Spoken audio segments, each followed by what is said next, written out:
أعوذ بالله من الشيطان اللعين الرجيم. بسم الله الرحمن الرحيم.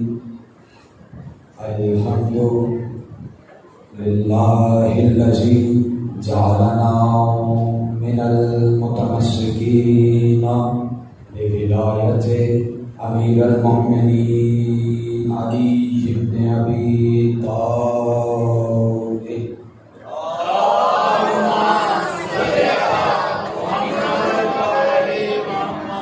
ولعن اللہ علی آبائہم وغاصبی حقوقہم ومنکر فضائلہم ومسائلہم وولایتہم اجمعین.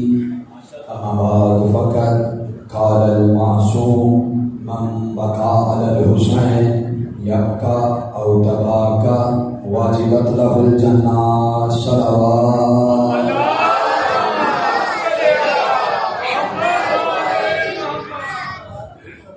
دعا ہے مالک اللہ آپ تمام حاضرین کا قدم قدم چل کے آیا اپنی بارگاہ میں قبول فرمائے. مالک تمام مومنین و مومنات کی جائز حاجات کو پورا فرمائے. اس دور کی سب سے ضروری اور اہم ترین دعا منگوانے لگا.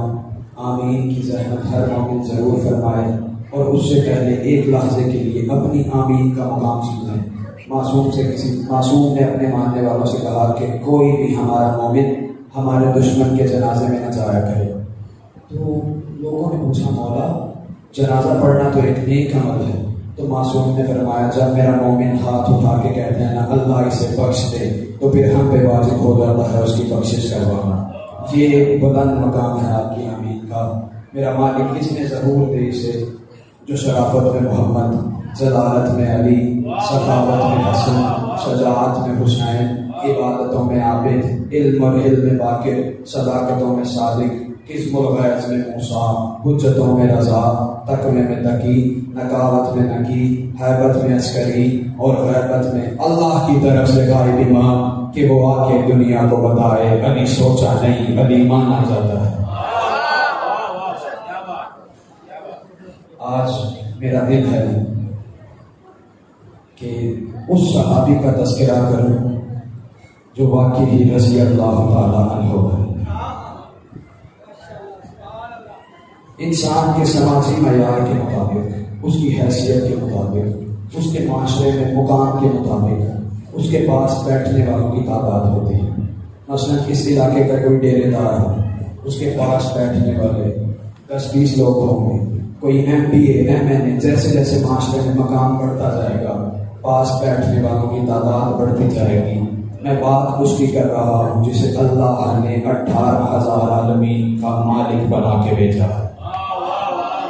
احمد مصطفیٰ خاتم المرسلین، خاتم الرسل، نبیان کی لاج، محشر کا جج، گناہگاران کی جج، وہ کہ جو خیر المبشرین ہے. وما ينطق عن الهوى ان هو الا وحی یوحی کا مصداق ہے جو وحی کے بغیر نطق بھی نہیں کرتا. اور اظہر حسن ظہری صاحب کیا کمال جملہ کہہ گئے کہ یہ وحی کہتا ہے جو وحی ہوتی ہے.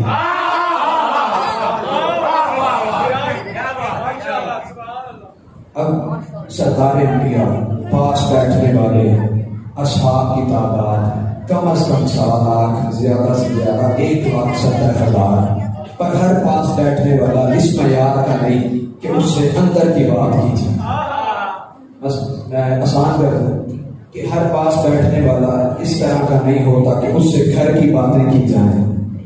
یہ واحد صحابی ہے جابر بن عبداللہ انصاری کہ جس سے نبی نے اپنے دل کی باتیں بھی کی. سب سے جو چھوٹا شرط ہے نا وہ جناب جابر کے پاس وہ یہ ہے کہ جتنی بھی کتب احادیث کی آپ کو ملیں گی جس میں خاندان نبوت کی شان بیان ہوگی ان تمام کے راوی کا نام جابر ہے. مثال کے طور پہ پہلی حدیث ہر مسجد کے صحن میں لکھی ہوتی ہے یا جابر اول ما خلق اللہ نوری. اے جابر اللہ نے سب سے پہلے مجھ محمد کا نور خلق کیا. راوی کا نام جابر، تعارف نور نبی کا راوی کا نام جابر. بات یہاں پہ رک نہیں گئی. پھر رسول اللہ نے جابر کو مخاطب کر کے فرمایا اے جابر میں اکیلا نہیں, انا و علی من نور واحد, میں اور علی ایک نور سے ہیں. تعارف نور عین کا, تعارف نور ولایت کا, تعارف نور نبوت کا. راوی کا نام جابر. پھر بات رکی نہیں, عزت رسول کی بیٹی کی. راوی کا نام جابر. فاطمہ تو بسات منی, فاطمہ میرا ٹکڑا ہے.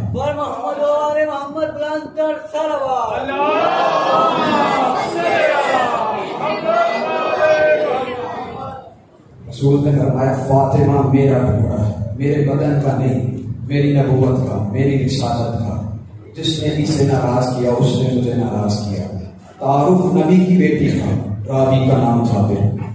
پھر ایک اور حدیث, فاطمہ تو ام ابیہا, فاطمہ محمد کی ماں, فاطمہ مجھ محمد کی ماں. تعارف نبی کی بیٹی کا. راوی کا نام جابر. پھر مزید درجات بڑھتے گئے. تعارف حسنین کریمین کا, نورین نیرین شریفین طیبین طاہرین کا. الحسن والحسین سیدہ شباب اہل الجنہ, حسن اور حسین جنت کے جوانوں کے سردار. عزت حسنین کی. راوی کا نام جابر. پھر بات یہاں پہ رکی نہیں. الحسین سفینۃ النجات و مصباح الہدیٰ, میرا حسین نجات کی کشتی اور سفینہ نجات اور ہدایت کا چراغ ہے. تعارف امام حسین علیہ السلام کا. راوی کا نام جابر. بات یہاں پہ رکی نہیں. ایک ایسی حدیث معصوم کی نظر میں کہ اگر کسی مومن کو تنگ دستی ہو, رزق میں کمی ہو, وہ اس حدیث کو پڑھے, اللہ تعالیٰ اس کا رزق وسیع کر دے. پھر کسی مومن کو بیماری ہو, صحت نہ ملتی ہو, اس مومن پہ پڑھی جائے, اللہ اسے صحت عطا کر دے. پھر کسی مومن کو کوئی پریشانی ہو, اس کے لیے پڑھی جائے, اللہ اس کی پریشانی دور کر دیتا ہے. معصوم نے فرمایا حیرت نہیں کہ حدیث کسی مردے پہ پڑھی جائے اور وہ اٹھ کے بیٹھ جائے.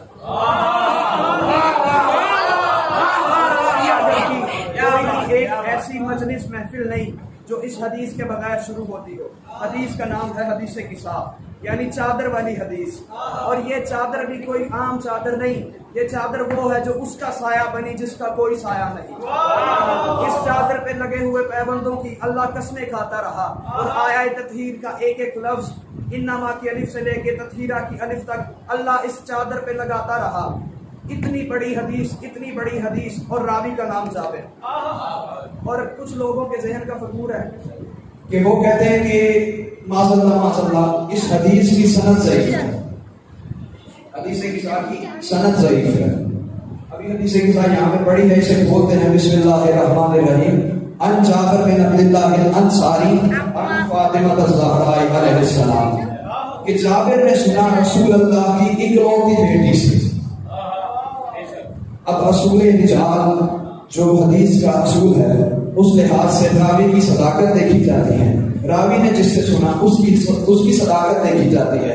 اب میں آپ کو اس حدیث کی صداقت کے بارے میں کس طرح بیان کروں کہ جس کی راویہ رسول اللہ کی صدیقہ الکبریٰ بیٹی ہے.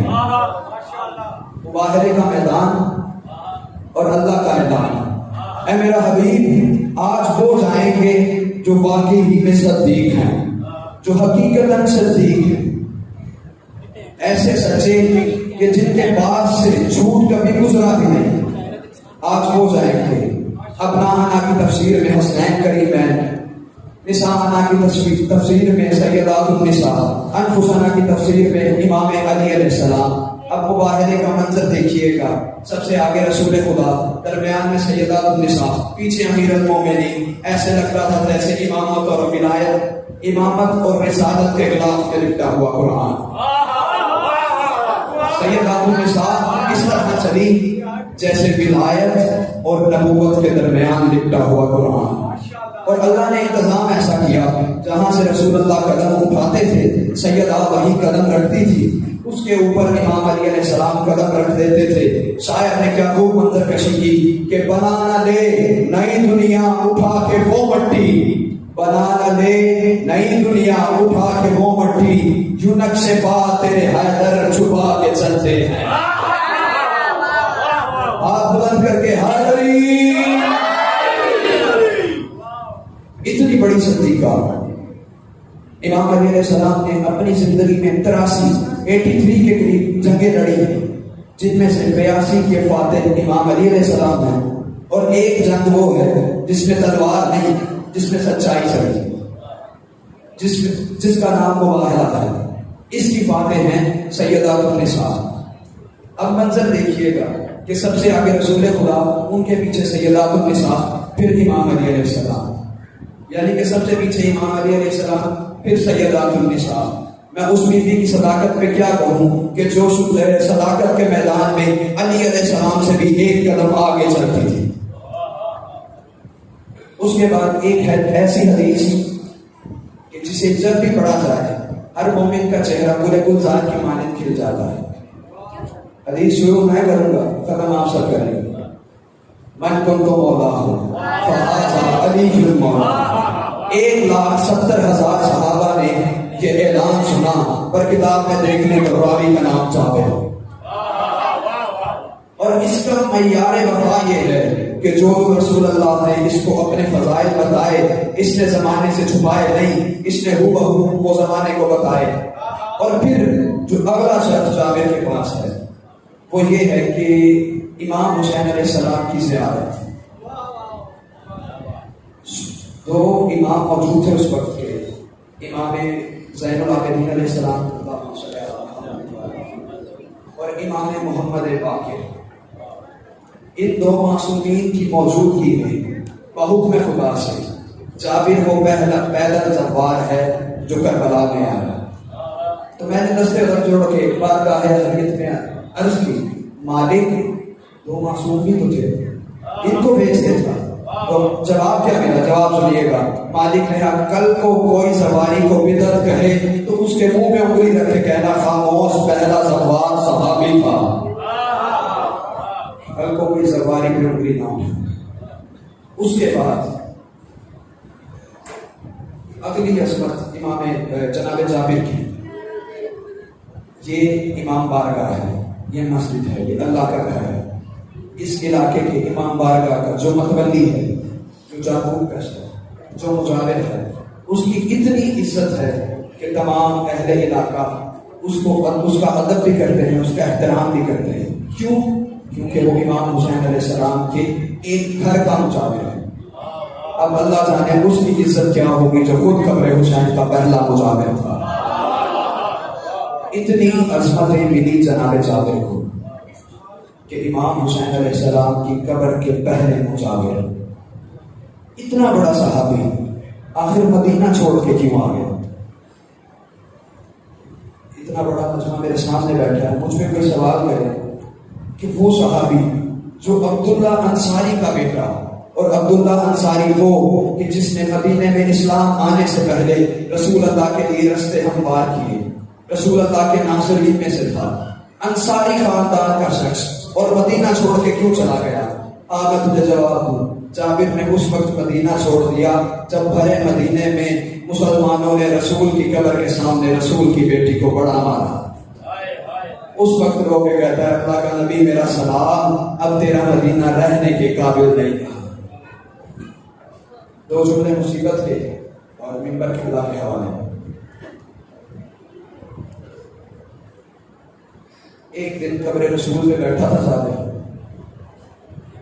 2 سال امام حسین علیہ السلام کی قبر کا مجاور رہنے کے بعد اس نے امامت سے امام کی قبر چھوڑ کے مدینے آ کے رہنے لگ گیا، اور 2 کام کرتا تھا۔ پہلا کام اللہ کی عبادت، دوسرا کام عزاداری سید الشہداء۔ ہر وقت روتا رہتا تھا، ہر وقت روتا رہتا تھا۔ ایک دن ظہرین کی نماز پڑھ کے رسول کی قبر پہ سر رکھ کے کہتا ہے نہیں بھولدا تیرے تسے پتردا پھج دے گھوڑے تو لانا۔ یہ کہنا تھا کہ رسول کا گریہ بلند ہو۔ رسول اتنا روئے کہ قبر سے غافلہ ہو گئی۔ جابر بڑا پریشان ہوا، تب میں نے رسول پہ ہاتھ رکھا، دیکھتا کیا ہے واللیل والے زلفوں میں خاک ہے، کمر بند کھلا ہوا ہے، امامہ کھل کے گلے میں آیا ہوا ہے۔ رسول روتے جا رہے ہیں، رو کے کہتے ہیں مولا اگر اتنی مشکل بات تھی تو آئندہ کے بعد نہ کروں۔ امام رسول اللہ رو کے فرماتے ہیں جابر تو نے صرف سنا ہے، میں 1.25 انبیاء کی صف میں کھڑا رہ کے دیکھتا رہا کیسے میرا غریب بھاگتے گھوڑے سے منہ کے باہر زمین پہ آیا. اب جابر نے جب یہ سنا بڑا پریشان ہوا. پھر کہتا ہے رسول اللہ آپ روتے کیوں؟ رسول نے فرمایا جابر ایک شخص ہے جو میرے شہر میں آنا چاہتا ہے. کتاب کا نام ہے مکتب المکرم. آقا مسلم مکرم کی لکھی ہوئی کتاب ہے, اس میں یہ واقعہ موجود ہے. کہتے ہیں کہ ایک شخص ہے جو میرے مدینے میں داخل ہونا چاہتا ہے. میں نہیں چاہتا, میں محمد نہیں چاہتا کہ وہ میرے شہر میں آئے.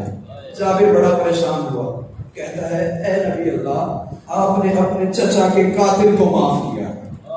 فتح مکہ کے موقع پر آپ نے اپنے چچا کے قاتل کو معاف کر دیا.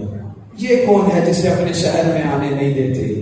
تو رسول اللہ رو کے کہتے ہیں یہ وہ ملعون ہے جس نے میرے غریب کی لاش لوٹی تھی. رسول نے نشانیاں بتائی, پھٹی ہوئی جلد, مجذوب چہرہ, جسم سے بدبو, جلے ہوئے بال, مفلوج ہاتھ. اب جابر جلدی سے دوڑ کے فصیل مدینہ پہ گیا. دیکھا جیسی نشانیاں بتائی تھی ویسا ہی ایک شخص مدینے میں داخل ہونے کی کوشش کر رہا ہے. جلدی سے جابر اس کے سامنے جا کے کہتا وہ شخص رک جا, رسول کا حکم ہے تو نے مدینے نہیں آنا. ابھی یہ کہنا تھا وہ انہیں پیروں پہ واپس ہو گیا. جابر نے دل میں سوچا کام تو ایک ہی رہ گیا ہے, مظلوم کو رونے کا. اس نے مظلوم کی لاش لوٹی ہے, اس سے پوچھوں تو صحیح تو نے ایسا کیا ظلم کیا کہ رسول تیرا مدینے آنا برداشت نہیں کرتے. اب یہ جابر جلدی سے چلتا چلتا اس کے سامنے آیا, آ کے کہتا ہے مجھے جانتا ہے میں نبی کا صحابی جابر ہوں, مجھے بتا تو صحیح تو نے ایسا ظلم کیا کیا. یہ شخص کہتا ہے جابر میں تجھے جانتا ہوں تو مجھے نہیں جانتا. کہتا ہے اپنا تعارف کرا. کہتا ہے مدینے کے قریب ایک بستی تھی, میں وہاں کا رہنے والا ہوں, نام ہے میرا پوری تعبیر وائل. اونٹوں کی تجارت کرنے کی وجہ سے مجھے جمال کہتے تھے. جمال کا لفظ آنا تھا. کہتا ہے ہاں تجھے پہچانتا ہوں, پر مفلوج ہو گیا ہے. ایسا ظلم کیا کیا؟ کہتا ہے 27 رجب تھی, میں مدینے آیا, میرے پاس کچھ اونٹ تھے, میرے پہ قرضہ تھا. میں نے کہا یہ اونٹ بیچ کے اپنا قرضہ ادا کروں گا, باقی زندگی سکون سے گزاروں گا. کہتا ہے صبح سے شام ہو گئی, کسی نے مجھے پوچھا بھی نہیں کہ تو مدینے آیا کیوں ہے. کہتا ہے بڑا پریشان ہوا. اب 2 رکعت نماز پڑھنے کے لیے میں مسجد نبوی میں گیا تو دیکھتا کہ ابو حسین اکیلا بیٹھا قبر نبی پہ رو رہا ہے. رو رو کے کہتا ہے نا تیری امت مجھے رہنے نہیں دیتی, نا تیری امت مجھے تیرے پاس رہنے نہیں دیتی. یہ کہنا تھا. کہتا ہے میں انہی قدموں پہ واپس آنے لگا, یا کریم کربلا نے مجھے آواز دی, کہا جمال میری بات سن. کہتا ہے میں دستے ادب جوڑ کے مولا کے پاس گیا, کہا مولا حکم. امام کہتے ہیں جمال کل میں نے شام کے وقت مدینہ چھوڑ دینا ہے, کل میں نے اس وقت مدینہ چھوڑ دینا ہے جس وقت کوئی مسافر سفر پہ نہیں جاتا. جمال میرے ساتھ مائیں بہنیں ہوں گی, جمال میرے ساتھ 17 دن کا لیشکر ہوگا. جمال مجھے کچھ اونٹ چاہیے. ابھی یہ کہنا تھا کہ جمال کے دل میں سکون آ گیا. کہتا ہے خریدار مل گئے. کہتا ہے جو قیمت میرے ذہن میں تھی امام نے اتنی ہی قیمت مجھے ادا کی. اب میں بڑا مطمئن کہ میرا قرض اتر جائے گا. امام نے حکم دیا جمال کل یہ اپنے اونٹ لے کے ظہر کے وقت محلہ بنی ہاشم میں آ جانا. کہتا ہے ابھی یہ سوچتا میں جا رہا تھا کہ دل میں خیال آیا قرضہ تو اتر جائے گا, اب میرے بچوں کا کیا ہوگا. میرا واحد آسرا یہ اونٹ تھے جنہیں میں بیچ کے اپنا قرض اتار رہا ہوں. ابھی یہ کہنا تھا کہ کریم کربلا نے کہا جمال گھبرا نہیں, ہم کسی کے بچوں کو بھوکا پیاسا نہیں دیکھ سکتے. ہم اتنے کریم ہیں کسی کے بچے کو بھوکا پیاسا نہیں دیکھ سکتے. امام نے کہا جمال تو گھبرا نہیں, کل مجھے صرف اونٹ نہیں چاہیے, ساتھ ایک ساربان بھی چاہیے. تو اپنے اونٹ لے کے کل مدینے آ جانا, میں تجھے اپنے ساتھ رکھوں گا. جتنا وقت تو میرے ساتھ رہے گا تجھے اتنی اجرت عطا کروں گا کہ تجھے دوبارہ کسی کے در پہ جانے کی ضرورت نہیں رہے گی. کہتا ہے کل ظہر کی نماز پڑھ کے میں اپنے اونٹ لے کے مدینے آ گیا.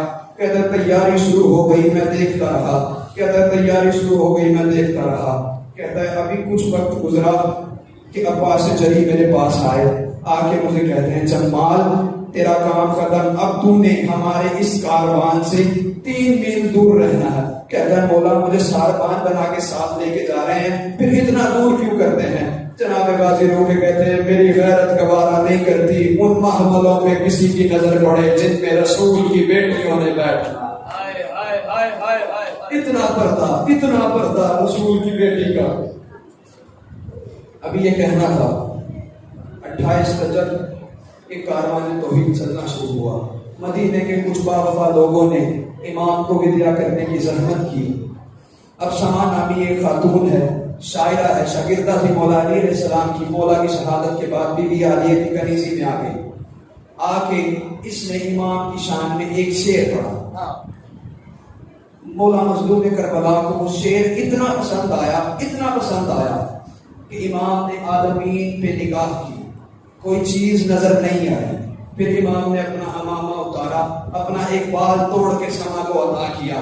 سما اتنی خوش ہوئی، دل کیا کہ دوسرا شعر پڑھوں. ابھی دوسرا شعر پڑھنا تھا کہ بسم محمد سے آواز آئی، سما خاموش، اپنا منہ نہ کھولی، جس کا ٹوٹا ہوا بال بطول برداشت نہیں کرتی. اللہ جانے ظالموں نے اس کے ساتھ کیا.